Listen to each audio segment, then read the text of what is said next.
ईद उल अज़हा का दिन अल्लाह के खलील सैयदना इब्राहीम अलैहिस्सलाम और उसके हबीब सैयदना हज़रत मोहम्मद मुस्तफ़ा सल्लल्लाहु अलैहि व आलिहि वसल्लम की अज़ीम सुन्नत कुर्बानी की यादगार है।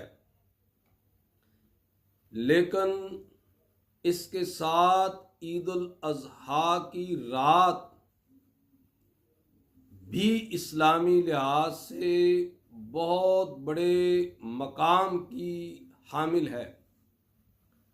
चुनाचे सुनन इब्ने माजा में है, आका करीम अलैहिस्सलात वस्सलाम ने इरशाद फरमाया, जिसने ईदैन यानी ईद उल फित्र और ईद उल अज़हा की रात को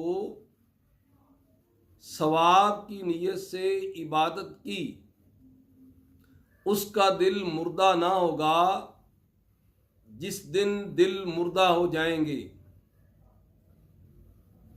नाजरीन, ईमान की कमज़ोरी की वजह से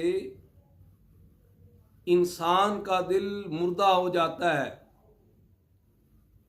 और दिल गुनाहों और दुनिया परस्ती की वजह से हक को कबूल नहीं करता।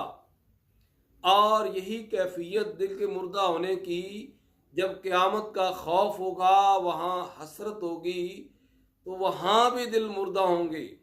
लेकिन फरमाने मुस्तफ़ा सल्लल्लाहु अलैहि वसल्लम के मुताबिक जिसने ईद उल फित्र और ईद उल अज़हा की रातों को तलबे सवाब की नीयत से इबादत की, ज़िक्र इलाही किया, तो उसका दिल ना तो दुनिया में मुर्दा होगा यानी हक को कबूल करने की सलाहियत रखेगा, और ना ही उसको क़यामत के दिन घबराहट होगी।